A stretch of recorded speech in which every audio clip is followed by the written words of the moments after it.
ओम श्री साई राम।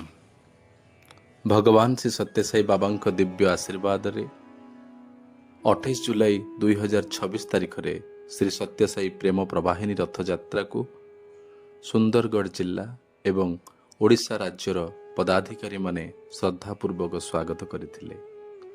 पूर्वाह्न 11:30 रे भगवान बाबांकर पवित्र रथ को झाड़खंडर जामशेदपुर समिति ठारू विधिवत भाव रे ग्रहण करा जाई यार पवित्र यात्रा ओडिशार सुंदरगढ़ जिला अंतर्गत राउरकेला समिति अभिमुखे आरंभ होइथिला। एही रथ राउरकेला समिति रे पहुंचीबा परे सेठारे श्री सत्यसाई सेवा संगठन ओडिशार उपसभापति श्रीजुक्त प्रताप महांतींकर नेतृत्व रे सुंदरगढ़ जिला सभापति और अन्यान्य पदाधिकारी मानक उपस्थिति रे रथ को भव्य स्वागत करा जाइथिला। आगमन परे भगवान को मंगल आरती अर्पण करा जाइथिला एवं प्रसाद सेवन सहित दिनर कार्यक्रम समाप्त होइथिला। एही पवित्र अवसर समस्तଙ୍କ हृदय को भगवान को सहित विलीन करिथिला। भगवान को कृतज्ञता और दिव्य आनंद रे आमको परिपूर्ण करिथिबारु कृतज्ञता ज्ञापन करा जाइथिला।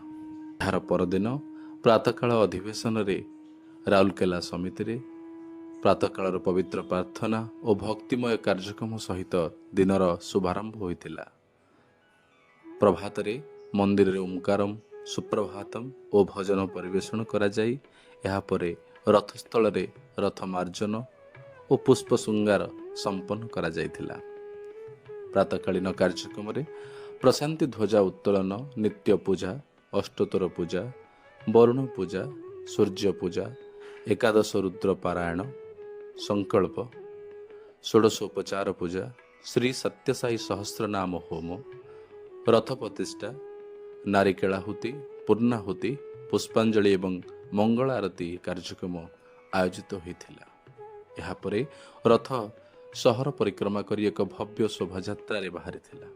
एही शोभायात्रा रे बाल विकास छात्र छात्री, विभिन्न विद्यालयर छात्र छात्री, भक्तवृंद, पदाधिकारी और जिला सभापति माने उत्साह सहित अंशग्रहण करथिले।